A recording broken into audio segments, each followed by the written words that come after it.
I'm Jason Concepcion. I'm the host of a podcast called X-Ray Vision. I was once the co-host of a podcast called Binge Mode, where we covered every episode of Game of Thrones. I'm so delighted to announce that I am co-hosting the official Game of Thrones podcast, House of the Dragon, with Greta Johnson from the Nerdette podcast. Let's get a little spicy, shall we? Let's add a little fire and blood to our brunch. Please welcome our incredible panelists, Fabian Frankel, Eve Best, Steve Toussaint, Matt Smith, Emma Darcy, Olivia Cooke, Paddy Considine, Millie Alcock, Emily Carey, co-showrunners Ryan Condal, and of course, George R.R. Martin.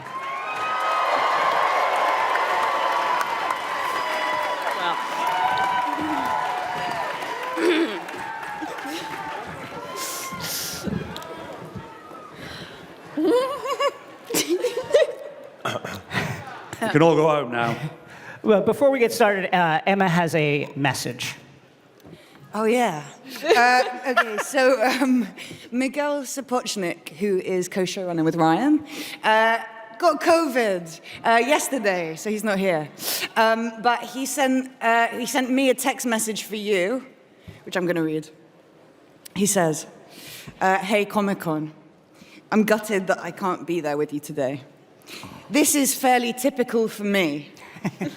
The first time I had to catch a plane to Belfast to do Thrones, I forgot my passport. So the fact that the first time I get to come and do Comic-Con with all of you lot for House of the Dragon, I get COVID feels about right. I am deeply honored that so many of you have turned up to show your excitement for House of the Dragon. We've dedicated at least the last 3 years of our lives to making this show, and hope that it is everything you want it to be, plus maybe a little bit that you weren't expecting.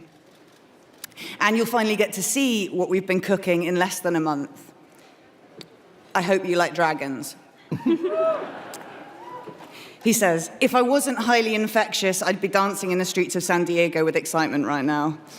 But instead, that duty must fall to our incredible cast. FYI. This show would not have been possible without their passion, their talent, and their relentless hard work. They have elevated the show to another level, as you'll see. Anyway, enough of me. Fire will rain. Peace out, Meg." Hooray.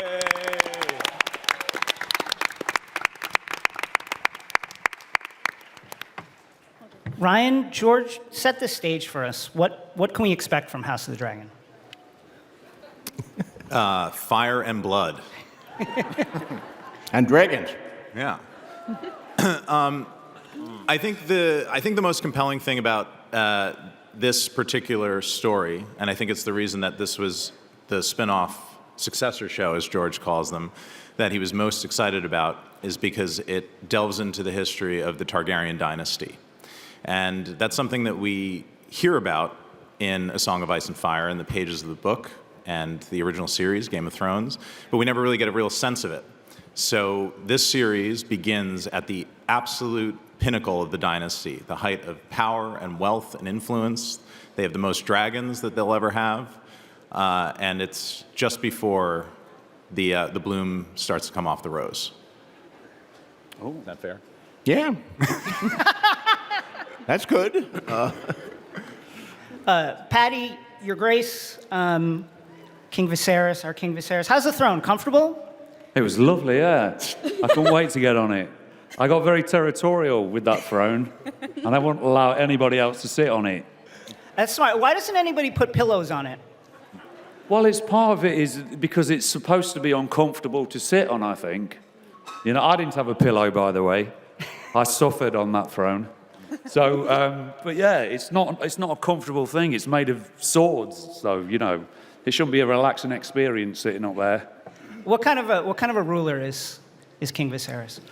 He's a kind man. I think he inherited the crown because he was, in my view, he was a good scholar and a man of good temperament and a kind man who's trying to sort of keep the peacetime going within the kingdom.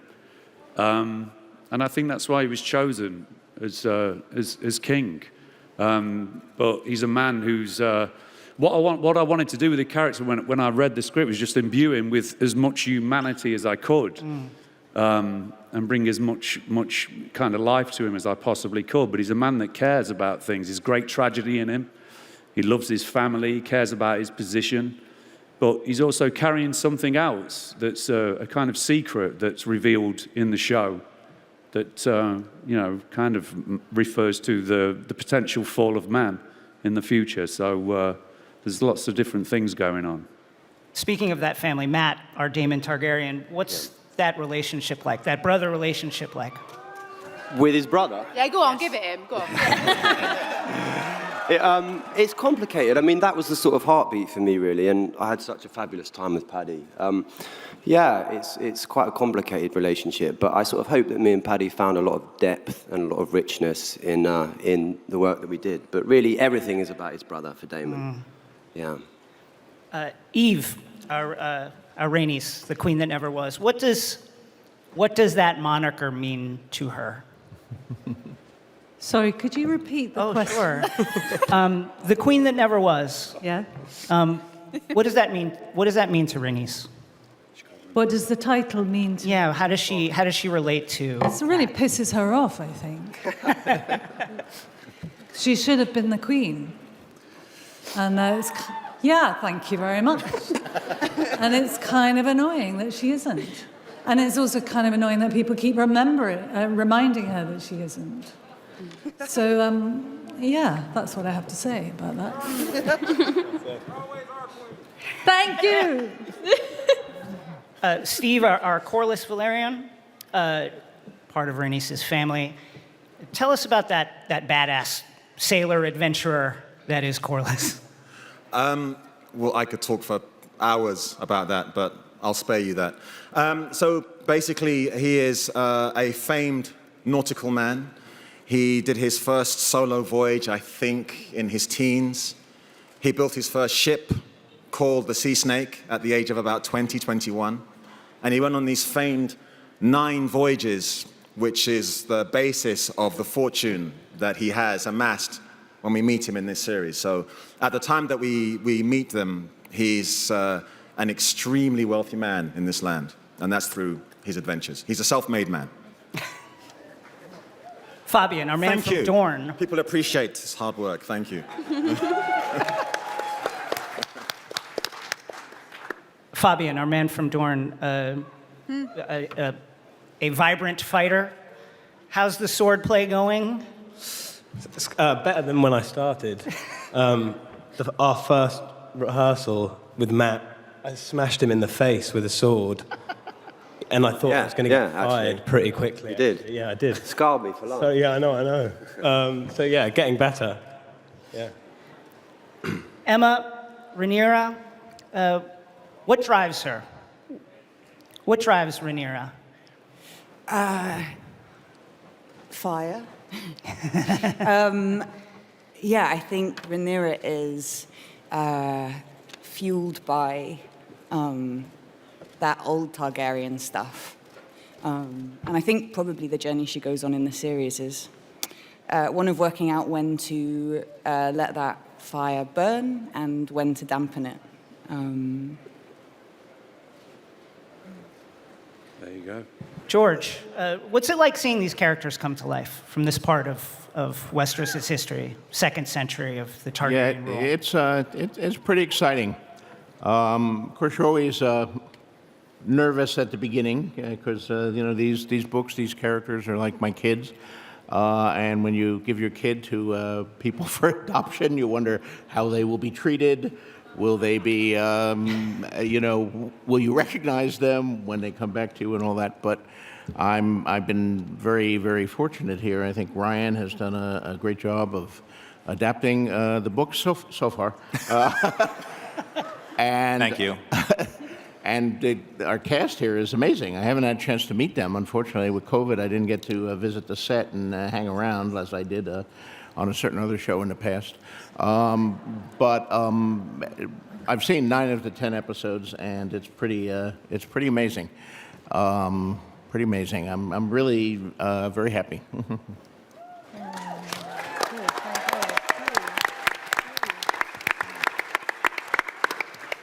Ryan, you mentioned all those dragons. We can't wait to see the dragons. We love the dragons. How did you make them have their own personalities? How did you differentiate them from each other? Well, that was really important for the show because there are 17 of them at the height of this. So it was really important to, as you said, differentiate them not only in the way they looked, but the way they behaved and acted and the way they bonded with their riders. And Miguel and I think that was one of the earliest things that we started concepting on. This is probably about a year before we started filming. And it was a very organic process. We worked with a couple of conceptual designers that we just went through this very iterative process. And of course, George, who writes very detailed books, gave us the gift of specifying color and size and age.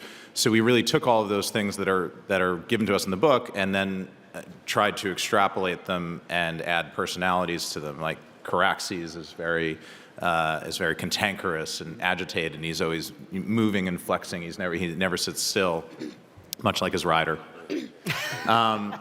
And we built out from Cyrax and Caraxes and Vagar, the biggest dragon certainly alive right now, Behemoth, and then went on to the second tier and third tier dragons, and we've designed dragons that you won't even see yet in season 1 because we're having such a great time with the designers. So I'm very excited to show. You've seen some teases in the trailer, but there's much yet to come, and I think you guys will like it a lot. For our group, was there a moment when you felt like maybe it's when you first got in costume or you first got a sword in your hand or something, when you felt like, oh, I think I'm beginning to understand this character. I think I've got it. The wig. The wigs. Yeah, the wig. It was all the wig. It's like a Targaryen rite of passage, maybe. I felt like that was the first time I realized that I was actually going to do this show. The wig does all the work. Any favorite dragons? Caraxes is the best dragon. Maelys. He is the best dragon. No, He's the most Maelys is the best dragon. funniest. Maelys is definitely the He's best the most dragon. handsome. Most wonderful flyer, the most beautiful. Since this story is so much about succession, I wonder if you thought about if you personally ruled, not your character, if you personally ruled, what would your first decree be? I'd allow them to dye their hair. So I don't have to get in the wig every day, to be honest, because it takes an hour and a half. It looks great, but it's a pain in the arse to put on. Seconded. Yeah. That's about it. Pants for the ladies. Going to a toilet in a portaloo on the top of a mountain in so many skirts and tights and thermals, you were just covered in shit. It's awful. Not shit, but like mud. You heard it here first, folks. For our Rhaenyras and our Alicents, Millie and Emily and Emily and Olivia, what was it like playing characters at two different stages of life? How did you work it out or not work it out? How did you build that character?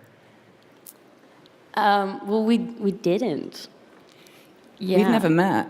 We've met 4 times. Yeah. A handful of times. So that was kind of weird, being like, oh, I play you, never met you. So yeah, I don't. Yeah, I think I feel like maybe I had the easier job in that I was thinking about when you see photos of yourself as a child or camcorder footage, and that person's really familiar, but they're also quite distinct from who you are today. And I felt that so hard when I saw episode 1. And I saw you, and it was like watching Targaryen home video or something. It's yeah? I'm not that is not. I'm somewhere else now, but I know you was lovely. Yeah. Has anybody thought about, again, so much about succession is what drives this drama. What's the ideal ruler for Westeros would have what kind of traits? What do you think, Em? George? Well, I think one of the fundamental things is in a good king is someone who regards being king as a duty rather than a privilege that they are entitled to. Or queen. And they have a duty to the realm to dispense justice, to have peace, and occasionally to do, boring things like building roads and sanitation in King's Landing and all that. Nobody really wants to do a spin-off show about King Jaehaerys builds the roads. But I do think if you actually lived in Westeros, you might like a king who's more concerned with building roads than fighting wars. And Viserys, of course, who comes to the throne when the old king dies, that's sort of his goals too. I mean, he doesn't want, well, he does kind of at the end of his life. He wants a little glory, but he's not driven by glory. He wants to be a good king, a wise king, to protect his people. I think those are the most important traits. Yeah. I mean, I really love the way that Paddy embodied King Viserys, because I think in the reading of the book you can get this impression that he's passive and he's a people pleaser and he's just trying to keep the peace all the time, and he is. But I think the thing that Paddy brought to Viserys was this real inner fire and his passion for being a people pleaser and trying to keep everybody united and fighting to do so, knowing that we're sitting at the top of the heap here, and if I let order break apart, war will follow, and it's my duty to not let that happen. So he fiercely tries to keep everybody together, but it's Game of Thrones, so everybody has their own political agendas and desires for power and strength and influence.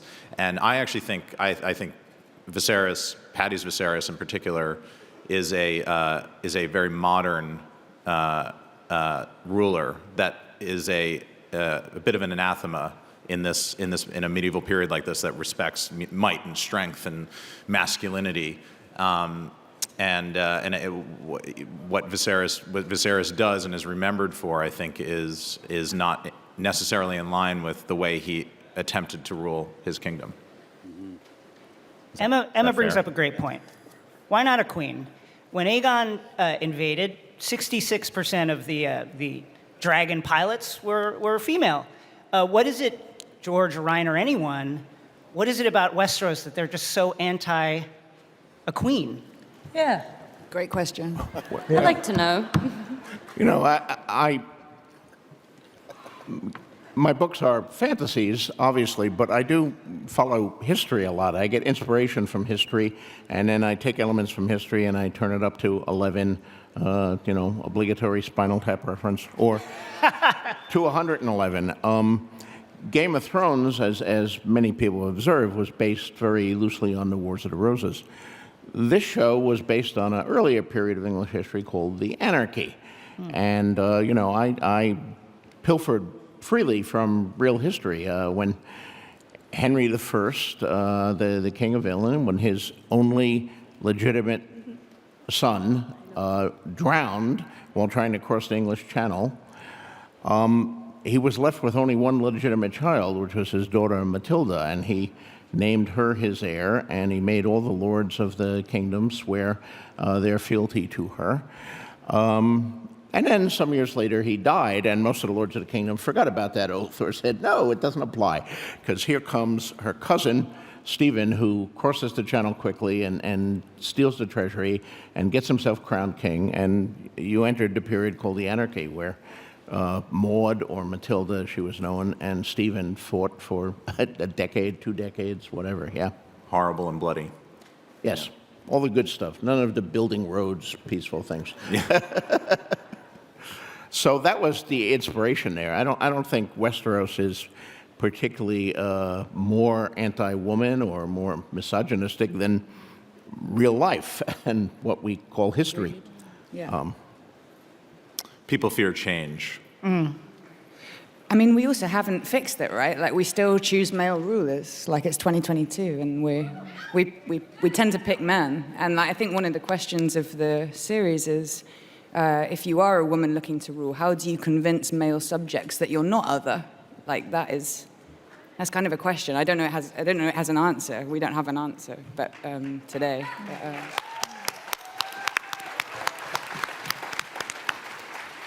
The blood of old Valyria is well represented up here. How's everyone's High Valyrian? Can we order lunch? Can we? Millie can. No. Millie's really, Millie's really excellent good at it. No. Millie's the best. I can only order a cappuccino.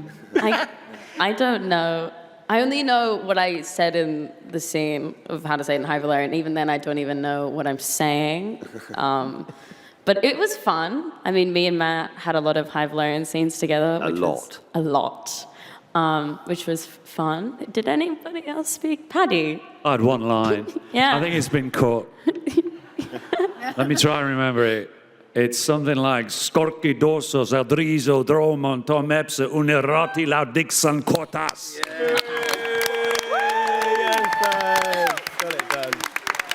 Got it done. Yeah. Obviously, the shoot can be super intensive, but how did you guys have fun on set? How did you blow off some steam? Boxing, darts, trivia night? I wish. That's going to be in the rider next season. Or if there is a next season, I don't know. There was a chocolate table that Rhys would flirt with up until 5 p.m. and then he'd just ravage the whole entire table. Rhys plays Otto Hightower, and he isn't here today, which is upsetting, but he's great. He also had like an amazing way of eating crisps where he would sort of like finger the bag and really kind of, and then it would spill everywhere, all over, and then he would run off and be like, well, there's a massive mess here. I don't understand where this comes from. Also, the joys of watching him take the absolute piss out of Fabian. I could see, like, cogs turning in Rhys's head as he's looking at Fabian, and then he'll just be like, Fabian, ever thought about playing a teenage werewolf? And it was just... And then you'd be Teen Wolf for 3 weeks until it was something else. Yeah, he started a lot of rumours on the set, most of which I don't think I should share. This is a world that is famed for its iconography, the Valyrian steel swords, dragon eggs, the Iron Throne. Any particular favorite prop? And I ask because if you can steal it from me, that would be super great. But any favorite props, any favorite item from the world? My knife. It's a very important knife. Not my knife. What? Kidding. Yeah, my knife. I wanted to keep it. But, they're very hot on that on the show. So they wouldn't let me take a knife. And, trying to nick one was hard as well. So, yeah, that was the thing for me. I quite liked having a knife. I thought they'd give it me at the end, HBO. You know, I was a good king after all. If there's anyone listening out there, give me the fucking knife.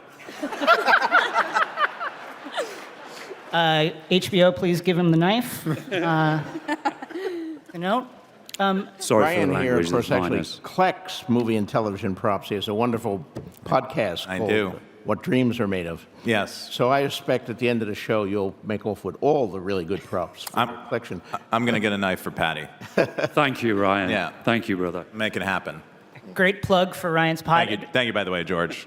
Ryan, as a prop connoisseur, anything that you were really geeked out about to see? All of it.